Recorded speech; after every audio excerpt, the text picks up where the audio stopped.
é que a gente só consegue amar o próximo se a gente se ama. E a gente só consegue se amar se primeiro nós amar a Deus. Então a ordem é essa: amar a Deus, me amar. Eu preciso me amar. Depois de que eu me amar, aí eu vou amar o próximo como a mim mesmo. Ele respondeu bem, ele respondeu corretamente.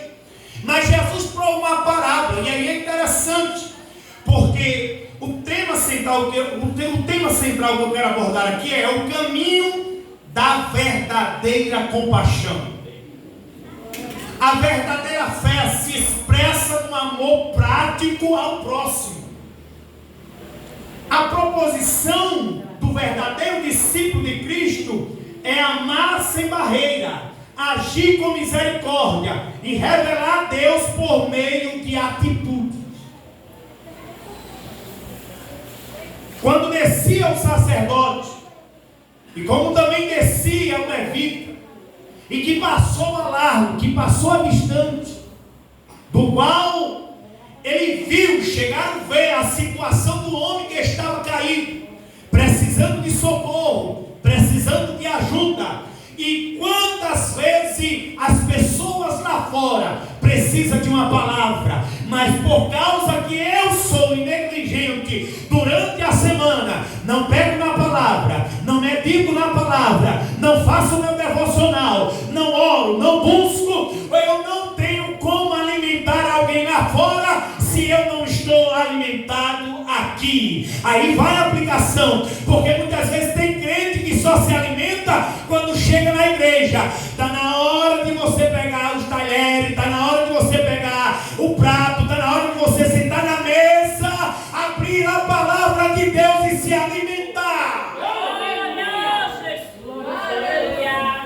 Eu só posso dar aquilo que eu tenho. E Jesus disse que a boca fala do que o coração está cheio. Então, se o coração está cheio da palavra, se eu estou me alimentando da palavra, se eu estou bebendo da água da vida, se há um rio cujas correntes que alegra a cidade de Deus, a água da vida que a mulher samaritana bebeu, e veio os que os discípulos não fizeram em Samaria, eu não me contei em ficar parado dentro de quatro paredes, dando trabalho a dirigente, dando trabalho a regente. A minha preocupação é pregar o evangelho e ganhar almas para o reino de Deus. Aleluia! Glória a Deus! Deus fiel, aleluia, Jesus. Então ele vai dizer aqui: o verdadeiro discípulo de Cristo ama sem barreira, e age com misericórdia, e revela Deus por meio da atitude. Outra coisa, a pergunta do religioso no capítulo 10, onde ele fez o versículo 25 ao 29, mestre, que farei para herdar a vida eterna? Por esses dias eu pregava em alguns cultos, na história do Lázaro e rico, porque aquilo é uma história, não é uma parábola, porque nem toda epígrafe que está aqui escrita, ela está correta, de acordo com o texto. Por que isso? Porque eu estudo a Bíblia durante a semana, eu leio ela todos os anos, já vou na 37ª leitura. É obrigação minha conhecer a Bíblia, para quando eu tiver uma oportunidade de expor a palavra de Deus, eu vou contar um testemunho, porque hoje nós estamos vivendo só mais de testemunho do que da palavra, da exposição da palavra de Deus. E o que muda aqui não é o testemunho, vai te edificar, mas não muda.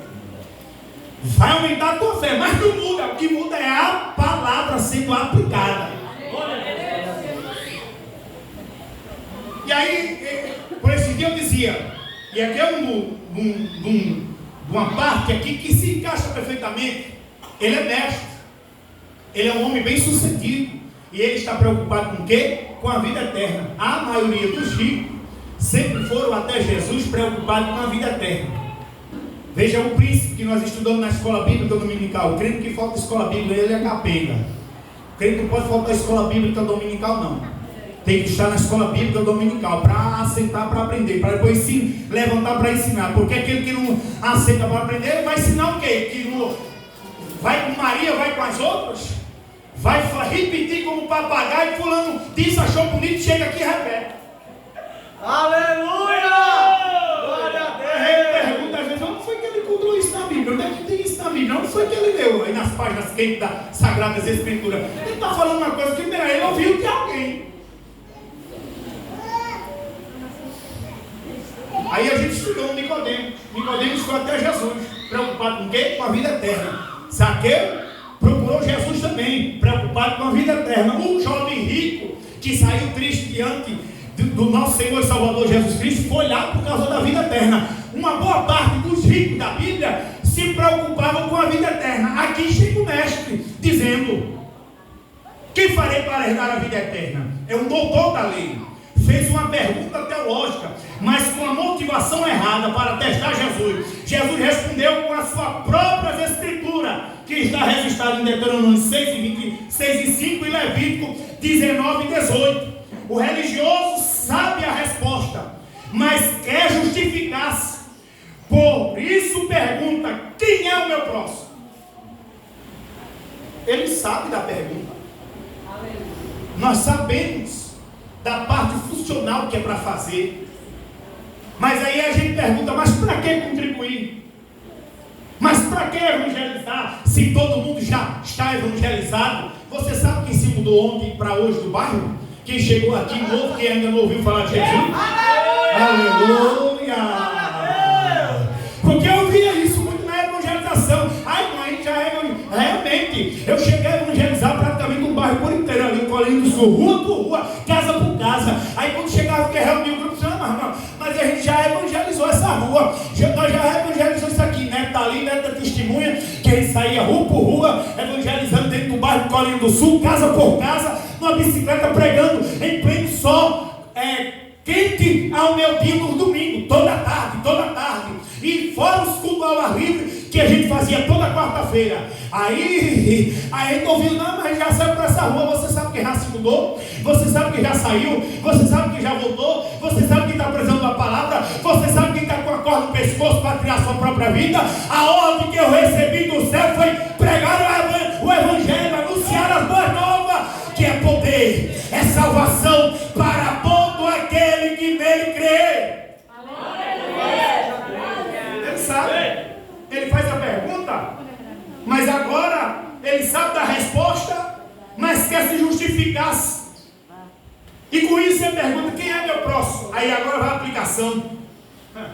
Muitos conhecem a Bíblia, mas não vivem o que ela ensina, e nem sabe sem praticar é engano.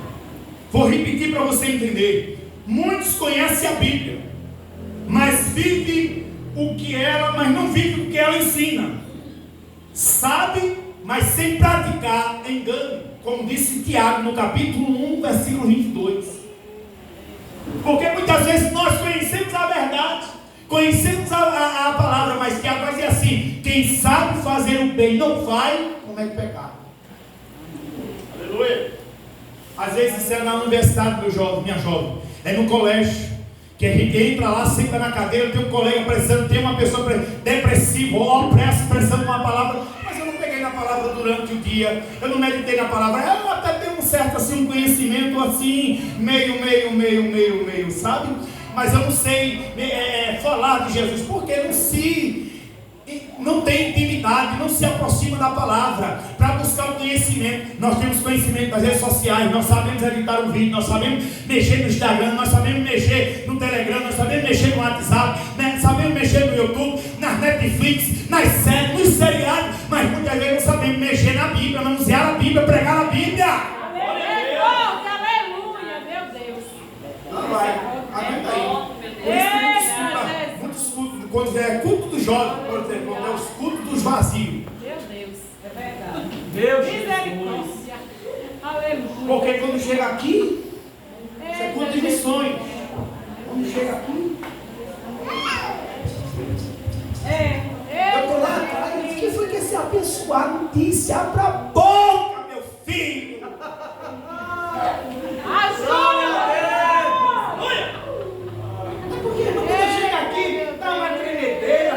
Por que você não se preparou aí embaixo para subir aqui, para falar do nome chamado Jesus?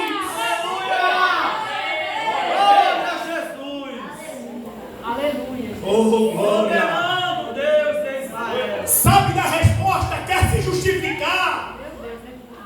ainda faz a pergunta. Muitos conhecem a Bíblia, mas não vivem o que ela ensina, sabe, sem praticar engano. Agora vem um confronto. Meu Deus. Do versículo 30 ao 35. Aí ele confronta agora com a parábola. Um homem em necessidade.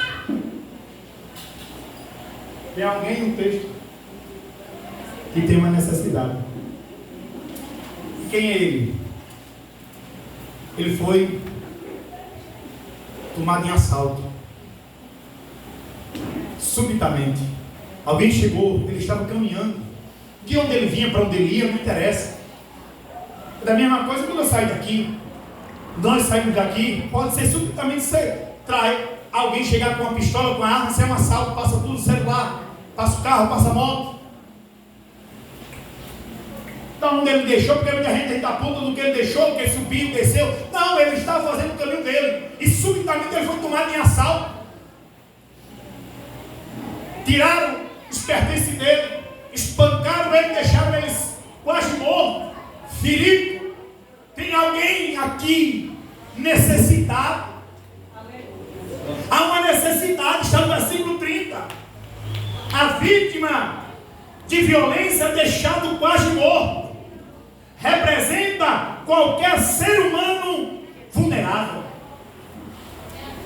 E isso eu posso aplicar tanto na vida secular, como trazendo para o corpo humano, como também para o lado espiritual. Aqui é o morto que está quase morto, mas é fisicamente, porque roubaram ele, assaltaram ele, e ele agora está necessitado. Da mesma forma, é aqueles que precisam ser alimentados pela palavra, a oração, glória, através do louvor, através de um abraço. É alguém que está necessitado de alguma coisa, porque há um vazio na alma que somente Deus pode preencher. Este vazio, há algo que foi tirado que somente Deus pode restituir. Glória a Deus, aleluia.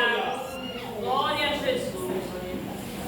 Quando nós vemos também a diferença religiosa, aí vai. Qual que é a diferença? Nós não estamos preparados para receber dois homens aqui, do mesmo sexo, agarrados. E pregando sobre o evangelho de transformação.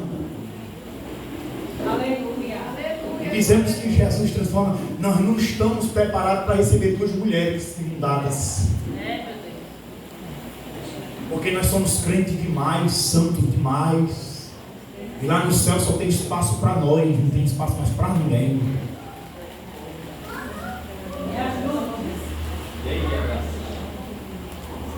Nós vemos Jesus comendo com os pecadores, sendo chamado de comelão, de beberrão.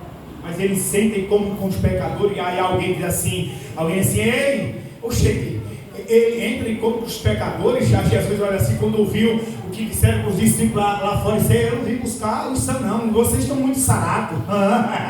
Vocês estão muito curados. Eu não vim buscar isso não, eu vim buscar os doentes. Os doentes, eu vim buscar os doentes que precisa do vinho. O vinho aqui é o Espírito Santo. O vinho vai ser colocado na ferida. Precisa do óleo, porque o óleo vai amortecer, vai tirar aquilo que está impedindo do vinho entrar. Oh glória! Nós precisamos ter vinho e ter óleo para atender a necessidade de alguém, porque muitas vezes nós viemos até Jesus por causa da nossa necessidade e se esquecemos da necessidade do outro. Quer ver isso? O Espírito Santo me lembra aqui agora. Quer ver isso? Glória. Aí tinha duas multidões. Duas. Isso aqui é uma pregação que eu prego no culto de missões. Duas multidões. Aonde? Na passagem do cego de Jericó. Quando ele escuta o barulho e as pegadas de quem está entrando na cidade pela última e a primeira vez, ele pergunta assim: que isso aí? O que está acontecendo? Quem é? Aí alguém de entre a multidão diz assim: quem está passando é Jesus de Nazaré. Aí renovou a fé dele, renovou a esperança dele. Aí ele foi mais além. Espera aí, vocês estão enxergando Jesus Nazareno, mas eu estou vendo Jesus, filho de Davi. Tem misericórdia de mim. Quando ele começa a clamar, alguém, aí a segunda multidão, alguém dentro da multidão diz assim: cala-te, cego, que ele não vai te ouvir. Aí foi que parece que mexeu mais com ele. Aí ele clama ainda de voz alta: Jesus, filho de Davi, tem compaixão de mim. Aí vem a pergunta para nós: qual das duas multidões nós estamos fazendo parte? Daquele que diz é Jesus do Nazareno, ou daquele que diz cala a tua boca que ele não vai te ouvir? Porque tem gente assim, tem gente que não quer que ninguém clame por Jesus, chame por Jesus, evangelize, pregue, anuncie, que cante, que ore, que expulse demônios, que ore por enfermidade. Não, deixa assim, é só a minha necessidade. Não, tem alguém necessitado aqui e que precisa ser atendido com urgência.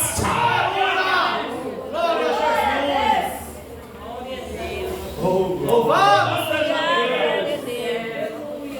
Aí agora vem sacerdote e levita, que é representante das religiões, mas é incapaz de amar. Tem gente, meu pastor, que ama tanto a religião que for pela religião ele mata. Ele põe para fora. E a gente tem uma frase nossa, que é assembleana, isso é nossa. A gente é o povo que mais ganha e é o povo que mais perde. E aí eu vou explicar por quê, dentro disso aqui. Porque tem um crente que está 30 anos na igreja, ele nunca desenvolveu, ele nunca foi nada. Ele está sentado lá no banco, ele nunca trabalhou, ele nunca mudou, ele nunca desenvolveu na palavra, ele não sabe dar uma aula, ele não sabe, né? Ele está ali, parece um parasita, mas ele serve de pedra de tropeço. Aí até às vezes ele sai lá fora, ganha alma para Jesus, aí a alma se rende, vem para cá, vai para a classe do discipulado, é discipulado, o cabal aprende, desenvolve. Jesus batiza com o Espírito, mas ele está 30 anos, não foi batizado ainda. Jesus batizou um novo convertido, entregou dons, talentos, se juntou com o pastor, rega a sua manga, está fazendo a obra, daqui a pouco é diabo. Não, eu estou aqui nessa igreja há 30 anos e o pastor não me vê. A gente está cantando soberância. Nós estamos cheios de crente velho dentro da igreja. A Assembleia de Deus assim. É sub, ninguém faz e nem deixa o novo que vem fazer. Ajuda, Aleluia! Aleluia! Glória a Deus! Ainda põe para fora. Meu Jesus é forte, viu? Com conversinha, com picuinha, com fuxico, que vai e que vem. Mas ele não aprendeu a tocar, ele não aprendeu a bater bateria. Ainda ele aprendeu a dar trabalho. E está aqui um pastor, eu vim contribuir. Está aqui um pastor que sofre, porque cada um tem um problema diferente e tem que ser resolvido. Para ver, o pastor tem que ter uma palavra: Senhor, chega aqui, dá a palavra, porque eu não tenho a palavra para dar mais. Meu Deus, ajuda, Jesus. Eita glória! Sacerdote, é levita, representante da religião, mas é incapaz de amar. Possivelmente ele estava muito ocupado com os seus deveres para ajudar. A reflexão que eu trago é que a religião sem misericórdia é morte. É morte. O amor vale mais do que os rituais, diz Oséias no capítulo 6, versículo 6. Agora, entre o versículo 33 e 35, nós vamos observar agora a compaixão inesperada. Peraí, desce o sacerdote. Ó, o cara que apresenta lá, minha irmã, o sacrifício. O homem do altar. É o homem que Deus se revela. É o sacerdote, só ele. Mas ele não teve compaixão. Aí você não, é porque a lei não permitia, não sei o que. Era não, porque era um estrangeiro. Se fosse o talaia dele, judeu, ele tinha socorrido. Não é assim? Ah, se fosse da Assembleia de Deus, eu daria feita base. Eu ajudaria, mas como é da testemunho de Jeová. Olha aí, Jesus! O levita, o cantor, porque o levita daquela época, né? Que hoje não existe, mas só no Antigo Testamento que existiu. Levita era aquele que na hora, né, carregava a arca, era o que trazia, atraía a presença de Deus para dentro, tá? Aquela coisa toda.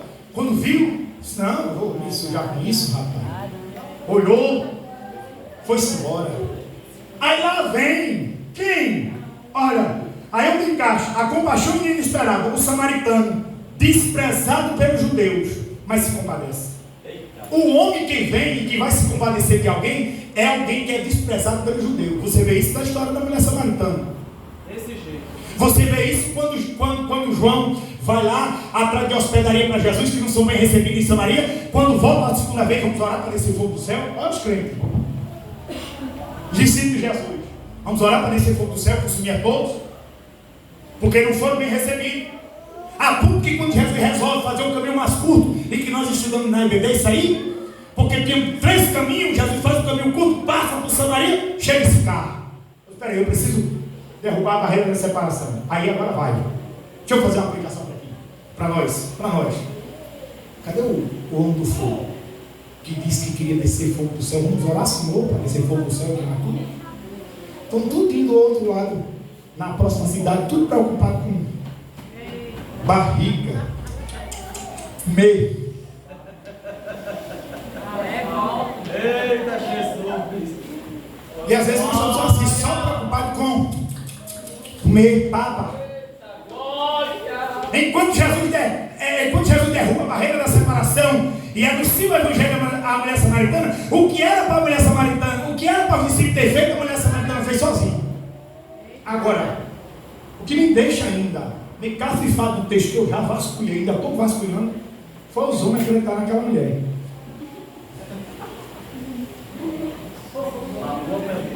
Porque ela chegou na vila e disse, eu encontrei alguém que disse tudo ao meu respeito. Ele não é o Cristo, vem e vê. Os discípulos foram na próxima cidade e trouxeram uma alma. A mulher ganhou Samaria para Cristo. Aqui é um samaritano desprezado pelo judeu, mas se compadece. Aí agora eu encerro. Vamos terminar aqui a programação do pastor, que tem hora para terminar. Se for para pregar, a gente continua. Eu vou só isolar aqui a mensagem. Entre o versículo 33 e 35, tem 6 coisas. Tem 6 coisas. Entre o versículo 33 ao 35, tem 6 coisas do samaritano. Qual é? Primeiro, ele veio. Ele viu. E aquilo que ele viu com seus olhos fez que ele tivesse compaixão. Sabe por quê? A igreja da atualidade às vezes não tem, com ele, não vou generalizar, não tem compaixão com as almas, porque nunca foi no leprosário, nunca entrou no manicômio judiciário como a gente entrou. Passamos mais de 8 anos evangelizando no manicômio judiciário ali na Dom Pedro II, eu e minha esposa. Porque nunca entrou no hospital Laureano, para você ver uma mulher bonita entrar com cabelo e ela sair careca, sem cabelo. E você vê pessoas morrendo. Porque nunca visitou uma cadeia, um presídio, a masmorra, um isolado, para você ver um ser humano na sarjeta de Jesus do céu. E você chorar sem conhecer o cara. E você ter compaixão sem você conhecer. Não é seu irmão, não é da sua família, não é nada, é seu próximo. E o meu próximo é qualquer um. Não é só o da Assembleia de Deus que são o meu próximo. Ele viu, ele sente, ele para, ele cuida, ele carrega e ele paga. Pode ver que está tudo aí. Que foi que ele vê, ele sentiu, ele agora para cuidar. E agora o que ele faz? Ele, além dele cuidar, ele agora, peraí, eu vim em cima, agora eu vou puxando, você vai para cima. Você está sem condição. Você está ferido. Você está machucado. O pecado tem feito isso. O pecado tem tirado a sensibilidade, a generosidade de Deus para com a nossa vida. Muitas vezes nós somos insensíveis, duro demais. O que falta muitas vezes em nós é lágrimas nos olhos para chorar por almas. Mas muitas vezes choramos para que Deus abrisse uma porta de emprego para o marido, para o filho, para a esposa. Os nossos pedidos de oração têm mudado muito. E que tem hora que dá uma canseira. É tantos os pedidos para as coisas terrenais. Mas se esquecemos de pedir por almas. Se esquecemos de pedir por batismo com o Espírito Santo. Se esquecemos de pedir por renovação. E o apóstolo Paulo disse: não se conformeis com este mundo, mas transformai-vos pelo poder da renovação. Falta muitas vezes nós a ação do Espírito Santo, de nós agora descendo nosso apogeu, da nossa cavalgadura onde nós estamos, descer da nossa carruagem. Além de ele descer, ele desceu 3 vezes, ele vem descendo, desce do jumento e agora desce onde está o ferido, e agora ele faz os primeiros socorros de urgência. Você não vai morrer. Chegou alguém para atender a sua necessidade. Este é o bom samaritano. Ele tem vinho, ele tem óleo, ele vai tratar dos ferimentos. A sua história não vai terminar aqui. Se você não tem condição de caminhar, diz o Senhor pela sua palavra, ele vai mandar alguém, mas vai levar você para uma estalagem, vai cuidar, as feridas vai ser sarada. Oh glória! Mas quanto custa? Não tem problema, já foi pago na cruz do Calvário. Não foi com prata, não foi com ouro, não foi com pedras preciosas, foi o sangue carmesim vertido na cruz do Calvário. Oh glória! Ele deixou 2 denários, pagou antecipadamente. Gasta aí, e se gastar mais além, quando eu voltar tem galardão, tem recompensa, tem coroa, tem vida eterna. O que a gente quer mais?